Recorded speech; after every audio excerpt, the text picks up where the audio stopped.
સુરેન્દ્રનગરના દસાડા તાલુકાનું વડગામ કે જ્યાં ગત 28મી ડિસેમ્બરે લૂંટ સાથે હત્યાનો બનાવ બન્યો હતો। પોલીસે આખરે આરોપીને દબોચી લીધો। 71 વર્ષીય શાંતાબેન ડોડિયા નામના વૃદ્ધા ઘરમાં સૂતા હતા। આ સમયે સતીશ રાજપરમાર નામનો શખ્સ ઘરમાં ઘૂસી આવ્યો।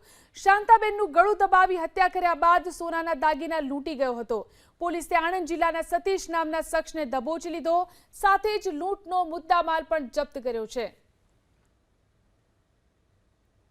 તો વૃદ્ધાની હત્યા કર્યા બાદ દાગીના લૂંટી ગયો હતો આ શખ્સ। સુરેન્દ્રનગરના વડગામનો લૂંટનો અને હત્યાનો કેસ ઉકેલાયો છે।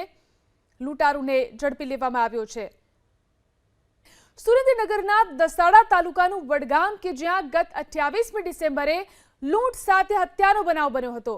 પોલીસે આખરે આરોપીને દબોચી લીધો। 71 વર્ષીય શાંતાબેન ડોડિયા નામના વૃદ્ધા ઘરમાં સૂતા હતા।